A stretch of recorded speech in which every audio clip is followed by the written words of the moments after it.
The precious crescent-shaped masterpiece, or Russian kokoshnik, a real aquamarine miracle, according to the official version, is not part of the treasury of the family fund of the Swedish Bernadotte dynasty and belongs to the sister of the Swedish king, Princess Margaret, who lives in Great Britain.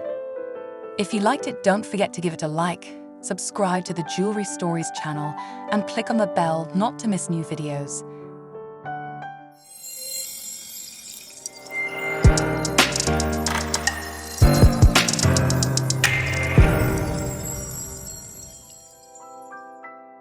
The ocean glow of the purest aquamarines will not leave indifferent any woman, connoisseur of exclusive things.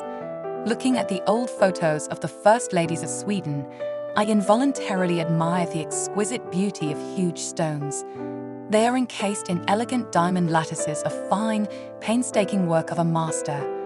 By the way, the author of the beautiful tiara remained unknown. However, researchers have suggested that the style and composition of the jewel largely resembles the jewelry of the German court jeweler Koch. Oh, these Swedish princesses, how touchingly they love luxurious semi-precious stones, are proud of them and never cease to delight the world with a collection of first-class crystals. The first owner of an aquamarine kokoshnik is called the wife of the future king of Sweden Gustav VI Adolf, Margaret Connacht, or Princess of Connaught. She brought jewelry to her husband's family, having arrived with the treasure from Ireland.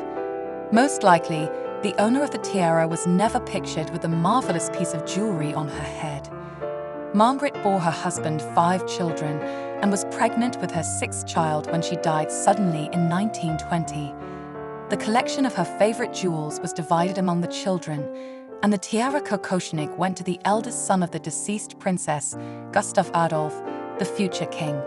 His wife Sibylla of Saxe-Coburg and Gotha gave the tiara a second life and presented it to the public. Look how delicate and royally exquisite the aquamarine masterpiece looks in combination with the airy, weightless veil of young Sibylla, as if woven from heavenly clouds. The wedding with the future king of Sweden in 1932 was the first occasion for the princess to shine the parental tiara in the light. Even during her mother's lifetime, the aquamarines of luxurious light blue glow were worn time and again by her eldest daughter Margaret.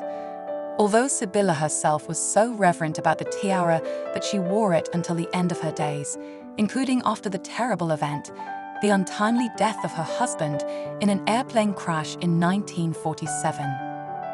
When Margaret married British businessman John Embler, she left Sweden and moved to the homeland of her husband. She found herself far from the royal court and social life, so there was probably no reason to show off her tiara.